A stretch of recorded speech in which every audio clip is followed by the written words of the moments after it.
اعوذ باللہ من الشیطان الرجیم پناہ مانگتا ہوں میں اللہ کی شیطان مردود سے۔ بسم اللہ الرحمن الرحیم شروع اللہ کا نام لے کر جو بڑا مہربان نہایت رحم والا ہے۔ والمحصنات من النساء إلا ما ملكت أيمانكم كتاب الله عليكم وأحل لكم ما وراء ذلكم أن تبتغوا بأموالكم محصنين غير مسافحين فما استمتعتم به منهن فآتوهن أجورهن فريضة ولا جناح عليكم فيما تراضيتم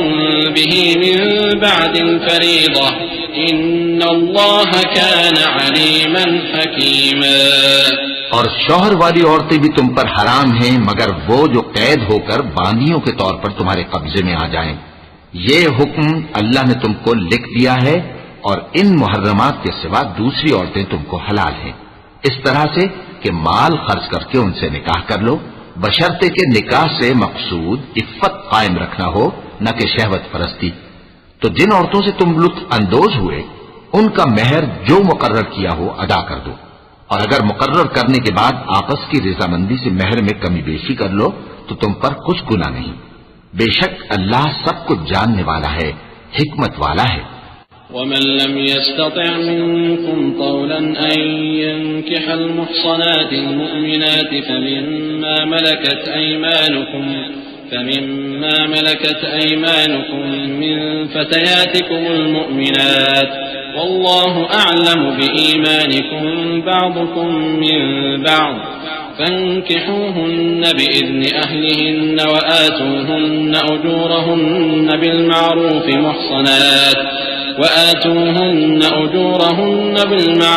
محصنات غير مسافحات ولا متخذات أخدان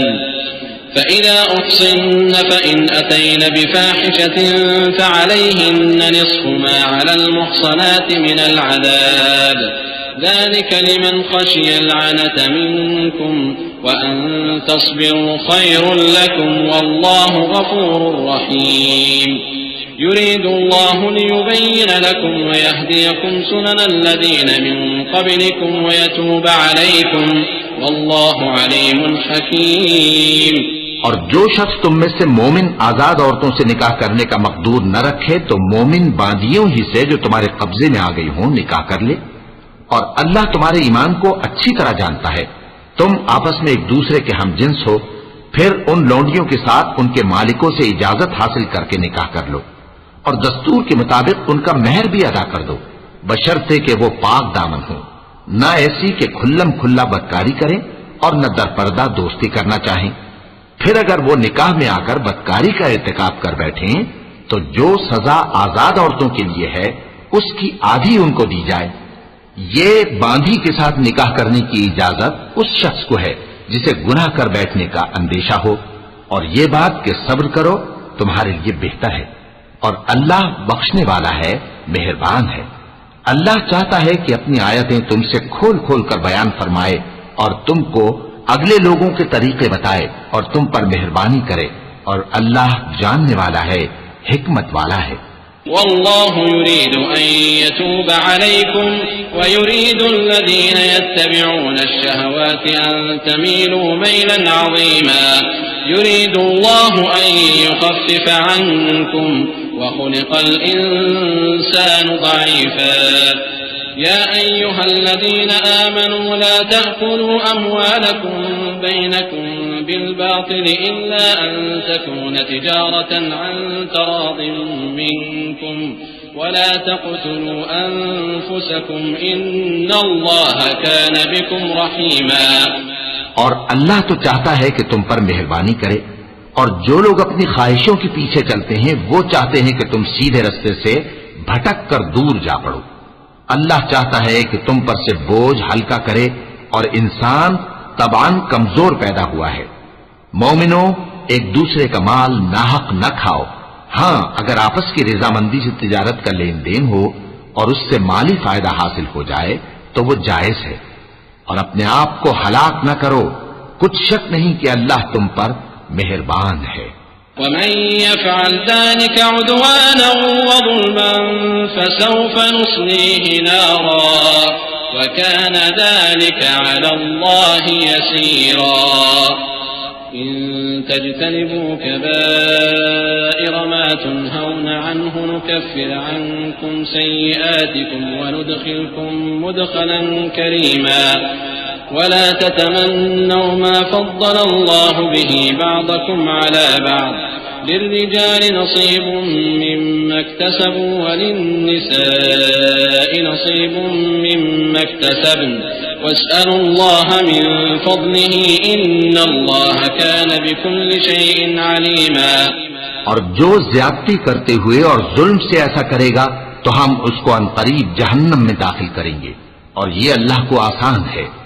اگر تم بڑے بڑے گناہوں سے جن سے تم کو منع کیا جاتا ہے پرہیز کرو گے تو ہم تمہارے چھوٹے چھوٹے گناہ معاف کر دیں گے اور تمہیں عزت کے مکانوں میں داخل کریں گے، اور جس چیز میں اللہ نے تم میں سے بعض کو بعض پر فضیلت دی ہے اس کی تمنا مت کرو۔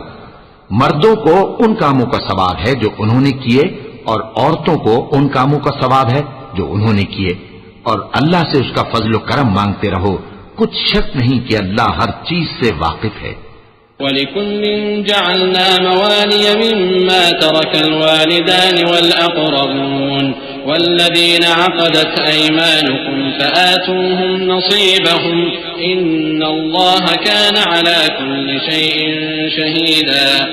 الرِّجَالُ قَوَّامُونَ عَلَى النِّسَاءِ بِمَا فَضَّلَ اللَّهُ بَعْضَهُمْ عَلَى بَعْضٍ وَبِمَا أَنفَقُوا مِنْ أَمْوَالِهِمْ فالصالحات قانتات حافظات للغيب بما حفظ الله واللاتي تخافون نشوزهن فعظوهن واهجروهن في المضاجع واضربوهن فإن أطعنكم فلا تبغوا عليهن سبيلا إن الله كان عليا كبيرا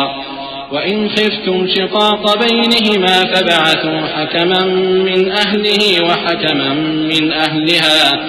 إِنْ يُرِيدَا إِصْلَاحًا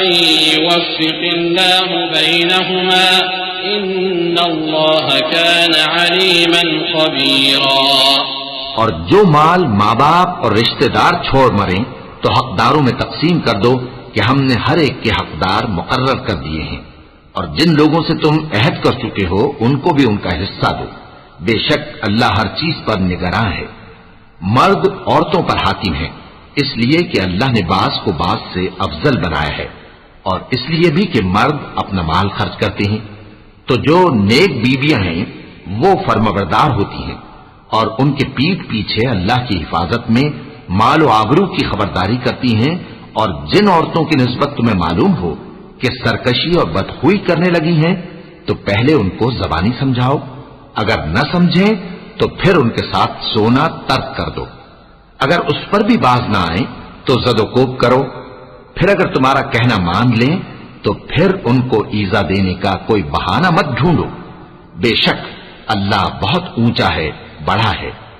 اور اگر تم لوگوں کو معلوم ہو کہ میاں بیوی میں انبن ہے تو ایک منصف مرد کے خاندان میں سے اور ایک منصف عورت کے خاندان میں سے مقرر کرو، وہ اگر صلح کرا دینی چاہیں گے تو اللہ ان میں موافقت پیدا کر دے گا، کچھ شک نہیں کہ اللہ سب کچھ جانتا ہے، سب باتوں سے خبردار ہے۔ وَلَقَ اللَّهُ